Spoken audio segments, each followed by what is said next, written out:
mempersingkat waktu, langsung kita buka dulu ya dengan A+. Nah, tentunya udah nggak sabar nih pada pengen tahu A+ itu apa.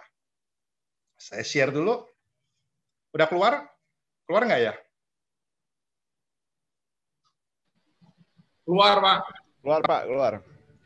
Be A+ company tidak sekedar visible, namun investable dan valuable.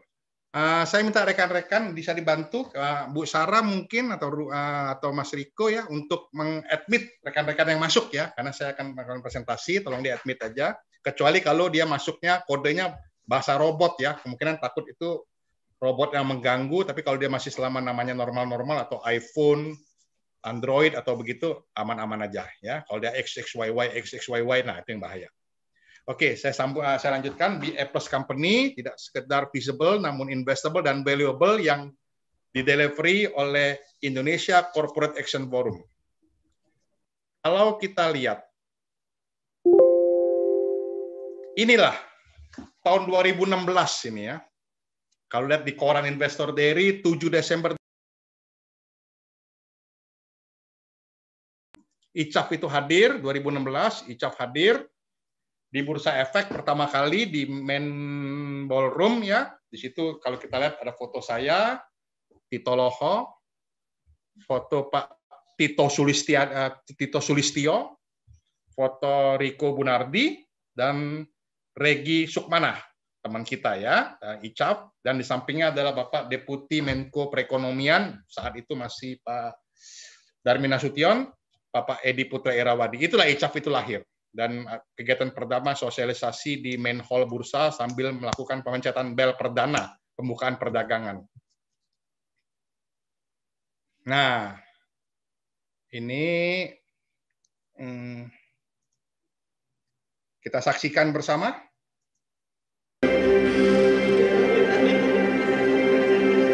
Dan mari kita kedengaran suaranya? Ada ya? Mundur bersama-sama. 10, 9, 8, 7, 6, 5, 4, 3, 2, 1.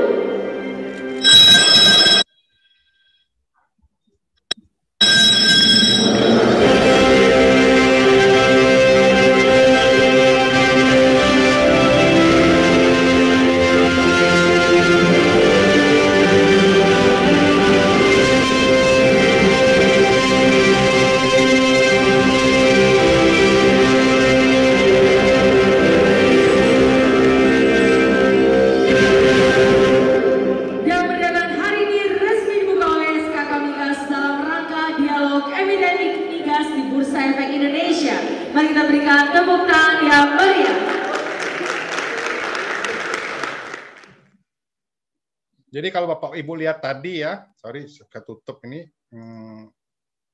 Kalau Bapak lihat, error. Kalau Bapak Ibu tadi lihat ya, itu ICAF itu memang kita selalu mengadakan kegiatan itu dengan mengundang narasumber tamu ya.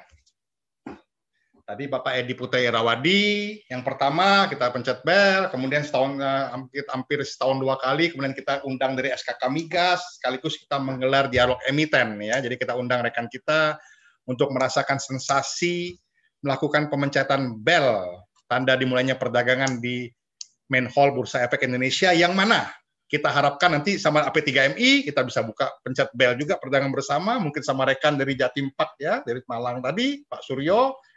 Namun tentu tidak memungkinkan di tengah pandemi ya. Nanti kita harapkan pandemi segera berlalu. Oke, ini kita lihat mengenai company. Kita masuk mulai ke esensi masalah. Di kiri saya ada Yahoo, MySpace, Friendster. Di kanannya ada Google, Facebook, Amazon, Alibaba, Tencent ya, dari Alibaba dan Tencent dari China. Di sini ada kesamaan, namun ada perbedaan. Yang kiri itu boleh relatif sudah almarhum, yang kanan itu masih mengharu biru ya, melejit, blue ocean katanya ya. Apa kesamaan lainnya? Itu perbedaannya. Kesamaannya apa? Kesamaannya yang di kanan itu merupakan TBK, terbuka, perusahaan yang udah IPO, yang di kiri itu Yahoo yang TBK ya. MySpace, Friendster belum sempat TBK, udah keburu tutup. Ya. Oke. Perbedaannya apa? Yang di kiri itu relatif, yang Yahoo sempat melejit tapi tidak bisa bertahan, sustain, kalah, bahkan ironisnya bubar boleh dibilang, kecuali mereka masih memiliki saham yang sangat luar biasa dari Alibaba. Namun yang di kanannya ini benar-benar dari garasi perusahaan UKM kecil lah, lebih kecil daripada bapak dan ibu-ibu, bisa melejit seperti sekarang menjadi yang disebut sebagai A+ company. Apa sih Tito ini selalu bilang A+, gitu ya. Jadi yang kiri itu A+, yang kanan itu A+, kan kira-kira gitu. Apa? Nah ini, kita lihat di China dulu. Fortune 500 Fact 2020. Ya. Di China itu, sekarang itu di Fortune 500, perusahaan paling besar, dan semuanya TBK, ada 124 perusahaan China yang di dalam Fortune 500, sementara Amerika hanya 121. Di mana tahun 2000 atau 20 tahun lalu, China hanya menempatkan 2 perusahaannya di dalam list Fortune 500. Namun 20 tahun kemudian, atau tepatnya tahun 2020, China bisa melampaui Amerika dalam hal jumlah perusahaan yang listed kekayaannya dalam Fortune 500 terbesar sedunia. Dan semuanya TBK ini ya. China is super kapitalis. Jadi kalau ada suka di sini dikatakan takut Indonesia nanti terpengaruh komunis dari negara China, maka mungkin harus diupdate bahwa China sekarang super kapitalis tuh. Super. Bahkan sudah menjadi pusat kapitalis dunia, lebih kapitalis dari Amerika. Setiap tahun di China pada tahun 2019 tercatat 332 perusahaan melantai di papan utama, di mana 202-nya melantai di bursa di daratan Cina, dan 130-nya melantai di bursa Hong Kong maupun bursa-bursa dunia lainnya, termasuk di Wall Street. Ya, jadi China itu udah sangat super kapitalis sebenarnya. Ya, bahkan, nah ini yang menarik, China bahkan punya bursa untuk UKM. Kalau di kita ini nanti Riko bisa menjelaskan, bukan papan pengembangan, bukan papan utama, tapi papan UKM. Dan lebih dahsyatnya lagi, di China itu dari 11.200 perusahaan UKM yang omsetnya tidak sampai 1 miliar per tahun, bisa listing di situ, bisa belajar menjadi perusahaan TBK, belajar meraih pendanaan di luar pinjaman-pinjaman konvensional kepada perbankan, dan itu jumlahnya 11.200, di mana 75% diantaranya adalah yang bergerak di bidang teknologi dan di bidang digital. Nah, ini yang mengerikan. China sudah siap bergerak dari ekonomi konvensional yang hanya agriculture maupun perdagangan ke bidang yang high-tech dan bidang yang digital. Ya, 11.200 tuh UKM mereka sudah listed. Dan ini benar-benar UKM, nggak main-main ini. Yang omsetnya di bawah 1 miliar, bayangin aja, 11.200 perusahaan itu aja dikumpulin hanya 505 juta US dollar. Kan omsetnya kecil sebenarnya, tapi sudah berani listed di papan khusus yang disediakan namanya NEEQ. Kembali lagi ke kita. Bapak dan Ibu-Ibu pasti sering mendengar namanya istilah exit strategi. Wah, kalau startup tuh exit strateginya begini. Kalau company you exit strateginya begini. Apa sih exit strategi?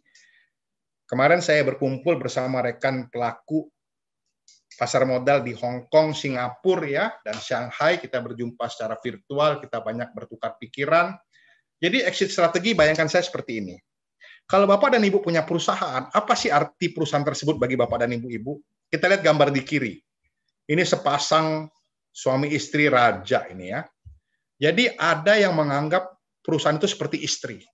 Dibekep, disayang, dicolek orang aja marah. Apalagi mau jadi TBK, mau jadi terbuka, sahamnya mau dijual. Beh, siap tumpah darah katanya gitu kan. Nggak bisa. Perusahaan itu punya saya. Ya, saudara aja nggak boleh masuk. Boro-boro mau TBK. Apaan TBK? Gua nggak butuh TBK. Strateginya mengatakan sama dia perusahaan akan dibekep selamanya sampai dia nggak ada, mungkin perusahaan juga nggak ada, ya nggak tahu warisinnya pun kalau jalan, kalau anaknya mau, kalau nggak mau gimana. Nah ini arti perusahaan bagi yang punya mindset yang saya sebut sebagai traditional company. Kedua, ada yang perusahaan itu kayak gini, sapi potong, nah, ya sapi potong. Saya besarkan, saya gedein. Karena kayaknya anaknya nggak minat, gue jual aja deh nantilah, gue tata-tata, gue jual. Nah, saya nikmatin pensiun. Exit. Jadi arti perusahaannya kayak piara sapi. Dipiara dari kecil, dibesarkan, dijual. Ya, ada juga yang begitu. WhatsApp dijual tuh ke Facebook. Ya kan? Instagram dijual juga ke Facebook.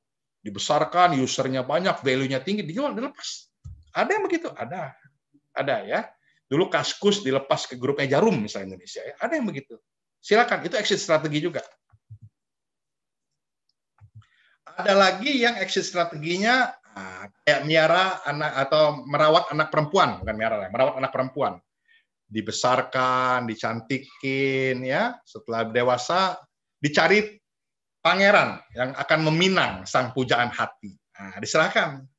Ini namanya yang sering disebut cari yang bagus, dimergerkan atau diakuisisi ya, dimerger gitu ya, gabung walaupun dapat minoritas tapi kan bergabung sama grup besar. Walaupun saya sahamnya nggak lagi mayoritas, saya bergabung dengan grup besar yang relatif memiliki nama besar, memiliki modal besar, bisa bertumbuh. Misalnya Bank OCBC NISP, di mana Bank OCBC itu sehat, bagus, memiliki culture yang luar biasa, digabung ke Bank NISP ya, digabung ke OCBC ya. Tapi masih ada namanya OCBC NISP dan NISP-nya pemiliknya masih punya saham di situ walaupun nggak mayoritas ya.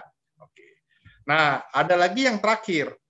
Yang terakhir ini adalah ini making a prince.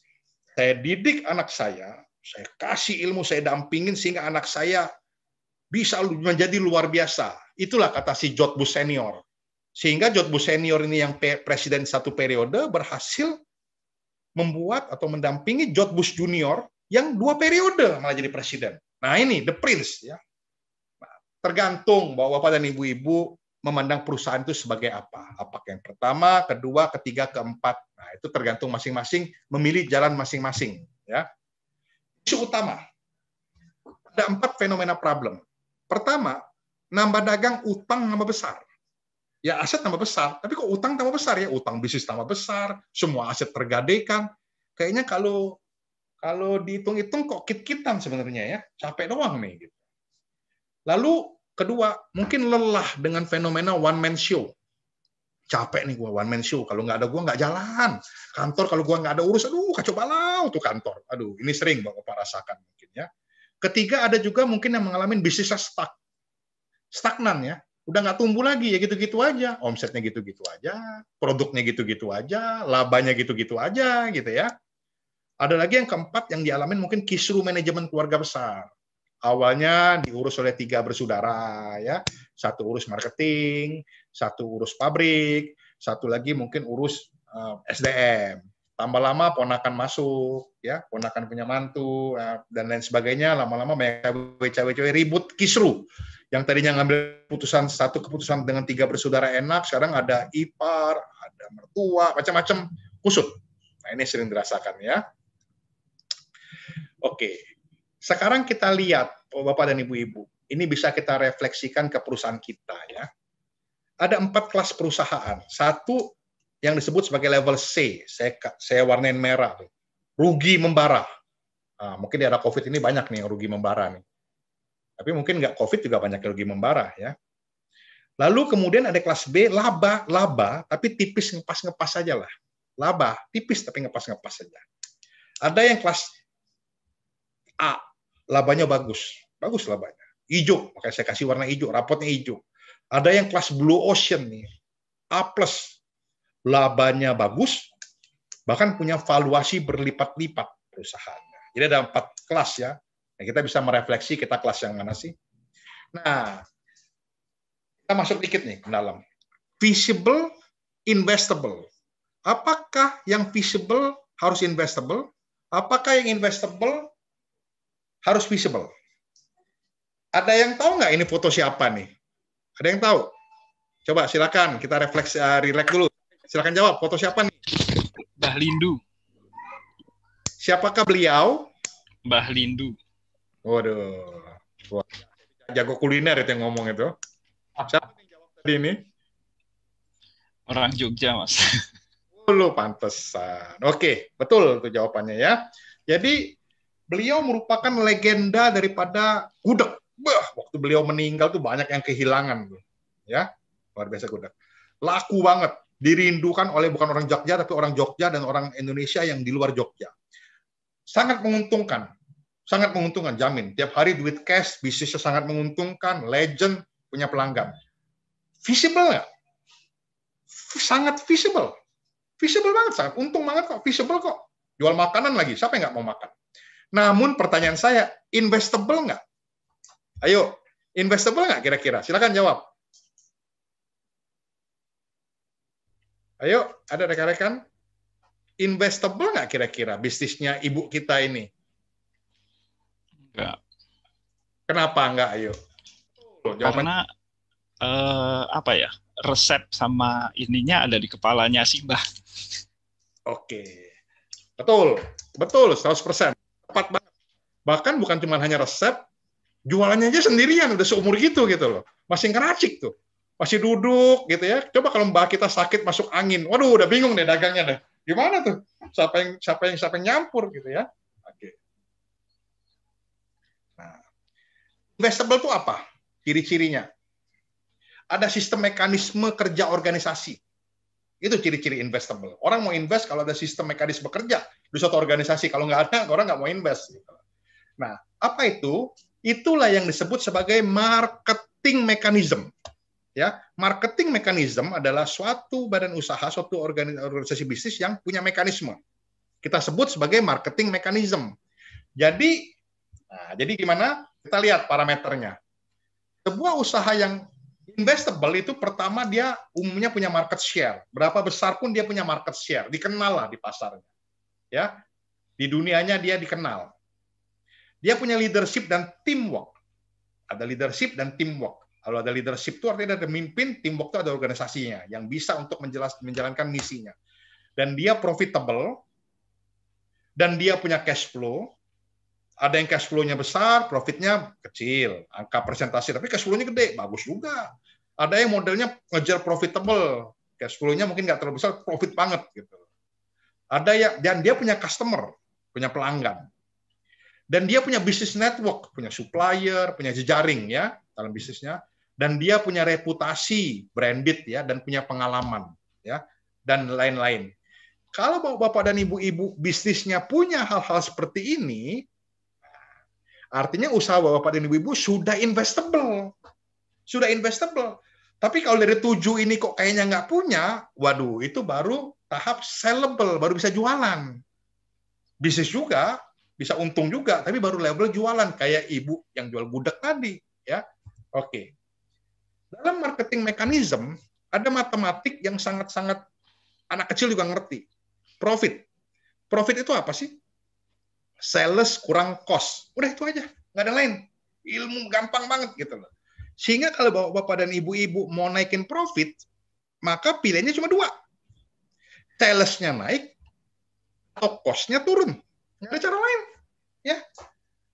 Bagusnya dua-dua. Cost-nya turun, salesnya naik. Yang cilaka di tengah pandemi ini, apa yang terjadi bapak dan ibu-ibu? Salesnya turun, cost-nya naik. Wah, kelar hidup dah kalau udah begitu dah. Ya, langsung profitnya habis-habisan tuh, merah semua tuh. Nah, sales naik caranya gimana? Banyak. Bapak Ibu lebih ahli itu. Ya, coverage wilayah tambah, buka cabang, ya. Segmen market yang tadinya hanya ibu-ibu, sekarang remaja hajar masuk, ya, segmen market diperluas. Lini produk ditambah-tambahin, tambah lagi. Kalau tadinya jual kecap, sekarang jual bikin sambal gitu ya. Kalau tadinya bikin untuk apa misalnya pakaian wanita, sekarang bikin pakaian untuk laki misalnya gitu ya. Kanal penjualan tambah, ada e-commerce, ada digital ya. Promosinya juga, kalau tadinya hanya konvensional sekarang di TV, atau kalau nggak di TV sekarang di sosmed yang lebih murah. Sekarang pakai influencer. Intinya semua upaya ini untuk menaikkan sales. Ya. Dan kemudian cost-nya kita turunkan dengan outsourcing, mekanisasi otomatisasi, aliansi, reorganisasi kita rampingkan, ya kita efektifkan, atau digital 4.0 sehingga cost turun. Kalau cost turun, sales naik, profit pasti naik. Itu aja kuncinya. Ini namanya marketing mechanism. Inilah yang saat ini yang kita kejar setiap hari, banting tulang, ya, adalah cari profit. Kita kan cari profit. Caranya tadi, sales nambah, cost turunin. Kita hanya sebatas cari profit. Setiap hari pergi pagi, pulang malam cuma cari profit. Ya. Nah. Jadi, ibu gudeg tadi bisa melakukan sales. Banyak yang orang yang bisa jualan. Tapi kemudian tidak semua orang bisa punya marketing mechanism. Ya, marketing mechanism tadi yang bisa investable ya, punya sistem, punya SDM, punya reputasi, punya market share, itu indikasinya. Kalau semua ada indikasi tadi, maka artinya bahwa Bapak dan Ibu-ibu telah menerapkan yang namanya marketing mechanism. Marketing mechanism menghasilkan namanya profit. Nah, kita akan masuk ke yang biru ini, Pak. Capital mechanism. Nah, ini menarik. Ya, banyak orang yang sudah go public, tapi dia nggak capital mechanism. Yang dikejar masih sebatas profit. Bagus ngejar profit, tapi that's not the main goal, gitu ya.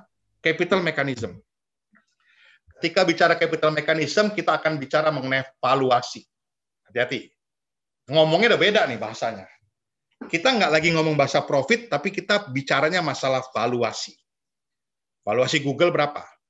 Valuasi Tesla berapa?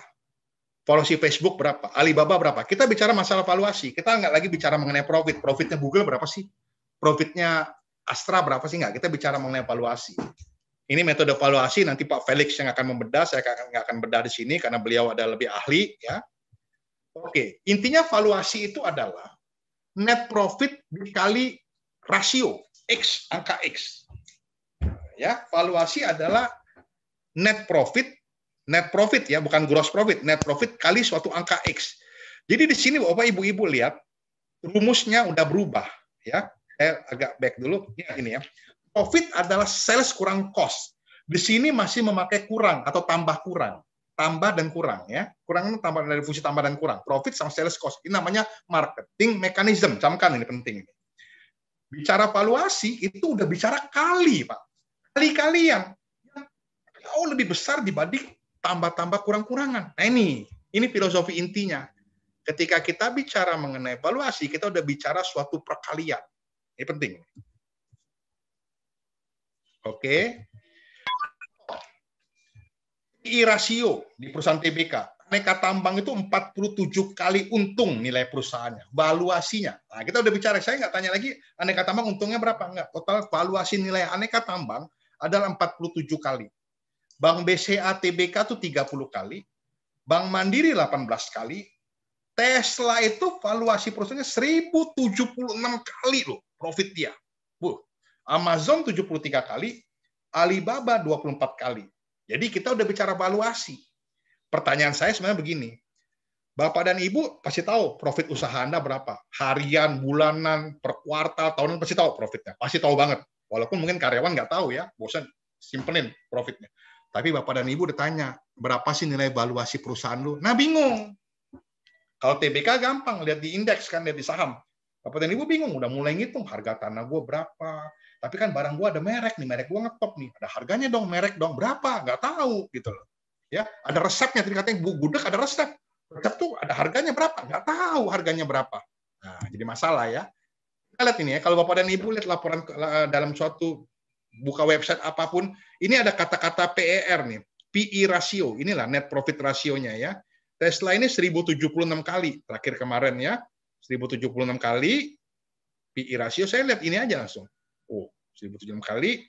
Kalau bank ini apa nih? Perusahaan Antam ini 47 kali terakhir ya. PE-nya dia nilainya 47 kali. Jadi kalau ini ada market cap ini atau valuasi totalnya 55 triliun, artinya labanya kurang lebih 1 triliun. Saya nggak tahu tuh. Karena PE rasionya dihargai 47 kali. Gunanya untuk apa ini? Nah, ini penting. Investor value mindset. Investor. Ya, saya cerita sama Pandu Syahrir, saya cerita sama orang Singapura, Hong Kong. Mereka selalu nanyanya gini, berapa target valuasimu ke depan? Dia nggak nanya lagi profitmu berapa. Dia nggak nanya lagi, lu mau pakai mesin apa? Lu mau buka berapa cabang? Dia nggak, dia nanya satu dulu, berapa target valuasimu ke depan? Kalau kita nggak bisa ngomong berapa valuasi kita, udah, nggak diajak ngobrol lagi lah, diajak ngobrol yang lain aja lah. Masalah burger, ya, masalah kopi, masalah wine, langsung nggak ngomong bisnis lagi. Kalau kita nggak bisa jawab. Ya, lalu kedua, bagaimana mencapainya target valuasi tersebut? Ini selalu yang investor mindset. Investor tuh selalu nanyanya soal ini, ya, target valuasi. Nah, kita lihat nih Bapak dan Ibu-ibu ya, menarik ini. Dari marketing mechanism mindset, sore ini saya harapkan bahwa Bapak dan Ibu-ibu sudah mulai tahu, syukur-syukur paham, syukur-syukur bersemangat. Karena tahu mengenai capital mechanism mindset. Ya, sekarang kita bicara capital. Jadi ternyata perusahaan saya bisa lipat-lipat kayak Tesla, lipat-lipat kayak Alibaba. Itu asal saya tahu mekanisme. Cara ngitungnya dulu deh. Pahami daripada yang punya duit, cara ngitung mereka gimana. Ya, nah, mereka udah bicara mengenai evaluasi. Jadi nggak lagi bicara profit. Kenapa? Bedanya apa, Pak? Antara marketing mechanism mindset sama capital mechanism mindset. Ini perhatiin. Marketing, kalau saya tanya, tadi saya tanya di sini ada Pak siapa ya? Pak, misalnya saya siapa di sini? Ada Pak Oto ya? Pak Oto masih di sini Pak Oto? Masih Pak. Oke, gini deh Pak Oto. Oto, tahun depan kira-kira target penambahan omset atau labanya kira-kira berapa persen? Ini kita ngobrol aja Pak, nggak mesti real. Kira-kira kalau saya nanyanya gitu Pak Oto, labanya target kalau ditanya manajemen mau berapa persen sih nambahnya tahun depan? Lebih ke salesnya Pak. Oke, berapa salesnya mau nambah? Kita bikin target di 30%. 30%. Kalau labanya, katakanlah kalau labanya 10%, artinya ya naiknya 30% juga, kurang lebih gitu, betul Pak ya? Katakanlah linear, katakanlah. Artinya tahun kedua mungkin 30% lagi kira-kira Pak ya? Ya, betul. Oke, 3 tahun 90%, kan begitu kurang lebih Pak? Betul. Oke. Labanya juga 90%. Itu marketing mechanism. Kalau capital mechanism lain Pak, kita bicara Pak Oto, 3 tahun lagi value company Pak Oto mau berapa? Saya nggak nanya berapa persen, mau berapa? Umpamanya valuation company-nya sekarang 1.000 harganya. Saya 3 tahun lagi saya mau 10.000 Pak Tito. Di dalam dunia mindset capital mechanism nggak diketawain Pak. Nah, kalau tadi saya tanya Pak Oto, lalu Pak Oto ada yang ngomong gini, Pak Oto gua tantang deh, sales dalam 3 tahun naik 1.000%. Modal nggak Pak? Ya. Dari mana angkanya kan kira-kira gitu, benar nggak Pak? Betul. Nah, tapi dalam capital mechanism itu hal yang lumrah. Tesla tuh naik 1.000 kali lipat Pak, 1.076 kali lipat Pak, gila naiknya. Valuasi dalam setahun bisa terjadi. Aneka tambang juga naiknya gila-gilaan itu. Bisa terjadi. Nah, miracle. Karena itulah dunia kapitalis. Jangan tanya ke Tito. Kenapa bisa gitu? Itu dunia kapitalis. Aturan yang kita pelajari yang berlaku di semua pasar keuangan dunia, ya begitu rumusnya, Pak. Nah, kira-kira gitu. Jadi jangan sama Tito. Kenapa nilainya begitu ya? Valuasi bisa PI kali angka rasio gitu. Dari mana Tito dapatnya? Bukan saya yang bikin rumusnya, Pak. Nanti tanya sama Pak Riko deh. Pak Riko lebih paham tuh. Ya. Itu dari rumus dari begitu. Nah, ini ditanyanya. Tadi tanya kan, saya mau 1.000 kali atau mau 500 kali valuasinya atau mau 10 kali valuasinya. Orang nanya, untuk capainya Pak Tito korporasi actionnya apa aja? Nah, makanya dibikin Indonesia Corporate Action Forum. Ada 3 Pak teorinya. Tidak ada satupun memakai kata hutang. Ingat nih, other people money, other people profit, atau other people business. Other people money itu lewat IPO atau right issue. Duit investor masuk Pak untuk mendanai program kerja kita agar tadi bisa lompat. Other people profit, kita invest ke perusahaan orang tanpa kita ikut masuk ke dalam manajemen dia, tapi kita akan mengikuti langsung mendapatkan laba dari perusahaan tersebut. Atau kita beli perusahaan orang sepenuhnya untuk kita gabungkan atau kita manage Pak. Other people business. Jadi yang kita beli itu bisa other people, yang kita pakai other people money, other people profit, dan other people business. Itu yang Pak teorinya ya. Oke. Nah ini contohnya financial roadmap. Perusahaan ini dia set dulu Pak 2021 valuation dia 20 group profitnya 4 million. 4 million. Ini perusahaan benar Pak di Malaysia. 4 million ringgit, ya, Malaysian ringgit. Kemudian dia valuation 4 kali menjadi 20 million, 20 juta. Dan dalam 4 tahun 180 juta, 9 kali Pak. Kejadian di IPO, 9 kali Pak. Dia exit di IPO 2025 nanti. Targetnya adalah 180 million. Jadi dalam 4 tahun perusahaan dia naik dari nilainya 20 million menjadi 180 million US ringgit Pak. Nah inilah namanya financial roadmap yang diterjemahkan semua rencana kerja kita menjadi satu chart ini Pak. Ini yang dilihat oleh investor Pak. Ini yang dilihat oleh investor, tentu dengan masuk angel capital, venture capital, PE-nya berapa, investment bank, IPO. Ini rencana kerja dia, Pak. Ya. Dan inilah cara berhitung yang benar. Jadi jangan kaget, jangan, gila ini gede banget, gimana dalam 4 tahun kekayaan gua naik 9 kali lipat, nggak mungkin nih. Inilah kejadiannya. Ini emang caranya seperti ini yang lumrah. Ya. Jadi kalau kita lihat unlimited growth kuncinya, Pak. Unlimited growth model itu kita mulai berawal dari sales seperti si Ibu Gudeg tadi yang laku, kerja sendiri, one man show. Kita bergerak ke marketing mechanism yang tadi adalah profit sama dengan sales kurang cost, salesnya kita naikin, ya, cost-nya kita tekan atau kita efisienkan. Kemudian kita mulai naik ke joint venture, investasi, ya, mulai memakai other people money, other people profit, other people business, termasuk merger akuisisi. Inilah growth model kita, Pak. Nah, ini semua kan butuh capital, butuh duit. Pasti Pak Oto ngomong gitu, Bapak dan Ibu pasti ngomong gitu. Tito ngomong aja, ini kan butuh duit semuanya, ya. Nah, untuk itu maka duitnya dapat dari mana? Maka kita bikin hanya dari bursa efek, Pak. Hanya dari pasar modal bisa hal seperti itu terjadi. Kalau Bapak ke Bank Mandiri, Bapak ke Bank BNI, Bapak kemanapun akan diminta agunan. Capek, Pak, capek.